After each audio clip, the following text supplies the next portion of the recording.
Chapter 31. In order, the police received reports of attacks and thefts at a Dodge dealership, a family-owned grocery, a toy shop, and the invasion of Sven's home galleria. Property damage was being assessed. A minivan, various baking ingredients, and a set of dolls were all reported as stolen. In the center of the living room decor at Sven's, a pair of criminals lingered on two large leather sofas next to the fireplaces, surrounded by potted plants. The rest of the shoppers evacuated. The two sat alone. "You think those ovens over in the kitchen are on, Red? I stole all those packs of pudding and I don't even know what to do with them." "It's all hydrogenated oils and cheap sugar, Harley. I don't know why you dragged me there in the first place." "Oh, come on! You wouldn't eat my pudding? Even if I rolled around in it first?" "Are you trying to add indecent exposure to the list tonight?" Harley Quinn slid far enough in her chair that she slipped out and rolled toward Poison Ivy. On her back, she poked Ivy's bare feet and toes until she yelped and pulled them away. "Cut it out!" Ivy said. What's the big deal? Is it 'cause the kids are watching?" Across from the big chairs and the fireplace sat a collection of rag dolls stolen from the toy shop. Their gigantic button eyes rested on the two. Ivy crossed her legs in the chair, shut her eyes, and looked away. Harley was the only meatbag in Gotham she tolerated, but even Ivy had limits. On some small level, it was almost a relief when two bodies converged on the center of the store. Robin spoke first as he and Angel stepped into view. "This is all too petty for me, but apparently it's where the boss wants my talents tonight." As he came closer, he raised a foot to kick over a fern that obstructed his way. Ivy raised a hand. A stringy plant vine in the pot next to the fern extended toward its sibling and caught hold of it before the plant hit the ground. In her eyes were little but boredom. "Didn't I hear Victor Zsasz is loose in the suburbs? I'm surprised Batman is wasting his resources trying to interrupt us playing house." "Yeah!" Harley jumped off the ground and slipped behind the chair she'd sat in. "Why don't you go chasing the real bad guys tonight?" Angel drew her dulled katana. "Every sin needs paid for."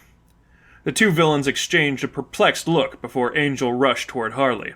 Out from behind the chair, Harley raised a garishly painted sledgehammer and parried Angel's strike.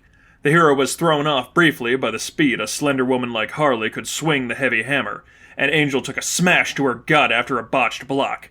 But adaptation was what Angel did best. Harley's speed, if unusual, could still be predicted. Harley's hammer hit the floor twice before Angel swung and hit her in the midsection with the middle of her sword, hard enough to make her shriek and drop the weapon. Angel closed in and thrust 3 open palm strikes into Harley before she fell back to the ground, convulsed, and screamed that she couldn't feel her own body. Something slashed Angel's cheek, and she grabbed at it as she turned toward Poison Ivy. 3 cacti surrendered their thorns to the villainess, who wielded them like tiny throwing knives. If Robin had a shot at her, Ivy had made some distance. Angel wiped off the blood and ran to meet her in battle. As Robin hunched behind his cape, torn from the cactus needles, Ivy shifted her attention toward Angel. With a raised hand, a vine seemed to extend out from her wrist. Ivy swung and smacked Angel with the impromptu whip. After the first strike, Angel raised her sword and slashed as Ivy whipped toward her again. Even dulled, the katana broke through the vine. Robin recovered his footing and rushed toward Ivy on her opposite side. As the two came closer, Ivy pulled the whips back to her body. Her fist glowed green for a moment, and she caught Angel's katana with one hand and punched Robin in the face with the other. The strike was enough to stagger him as she slipped out one of the vines again and wrapped it around his leg. With Angel stuck in place, she hurled Robin in her direction, but the heroine relinquished her grip on the sword and dodged aside.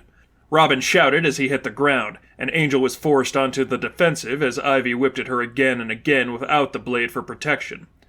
"None of this had to happen," Ivy said. "You both should have just stayed home tonight." As Angel dodged the whip attacks and Harley cheered from the sidelines, Ivy was momentarily distracted from Robin's position. As he hung upside down by one of his ankles, Ivy made the mistake of letting him too close to the hand that held the katana. Distracted by her own whipping, Robin grabbed the sword by its dulled blade, tore it from Ivy's hand, and slashed the vine that held him. Ivy barely registered that Robin hit the ground before he ran at her, arms open wide, and tackled her into the decorative fireplace. Angel took a step closer as Robin dug punch after punch into Ivy's face. A spray of red blood and green chlorophyll soon blended together with his uniform. The heroine turned toward Harley. Her assistance with Ivy clearly was no longer necessary. As Robin kept striking, Harley's eyes went wide with horror. "All right, sheesh! You think that's enough already?" Angel narrowed her look to a glare. "Ivy heals. We'll be fine."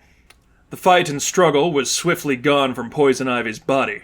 With every punch, a shudder ran through her, but she offered no resistance. "I can't take this. You've lost your damn mind!" As if by will alone, Harley forced herself off the floor and tried to run toward Robin and Ivy, but crumpled as half of her body remained crippled. With her face pressed against the floor, Harley groaned in pain as tears started to well up in her eyes. "Leave this," Angel said. "Only will make you hurt." "What are you on about?" Harley shouted. "You talking about the stealing stuff? Or you finally decide you're pious enough to talk about me and my Ivy?" Angel crossed her arms and said nothing. Even Ivy's convulsions of pain became smaller, until she hardly reacted to the punches at all. Harley screamed, "For God's sake, cut it out!" All movement seemed to have stopped. Angel finally called, "Enough." Robin rose slowly off of Ivy's unconscious body.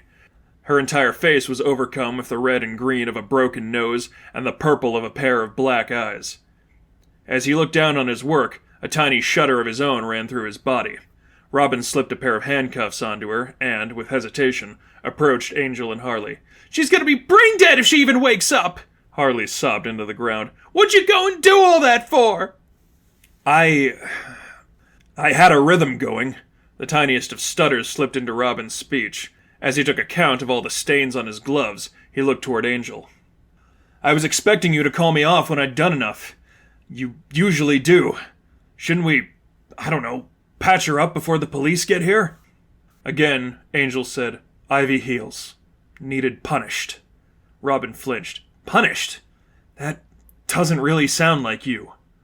As Harley continued to wail and shout for Ivy to give her a better sign of life than tiny gasps of breath, Angel led Robin out of the store. Their work for the night there was done.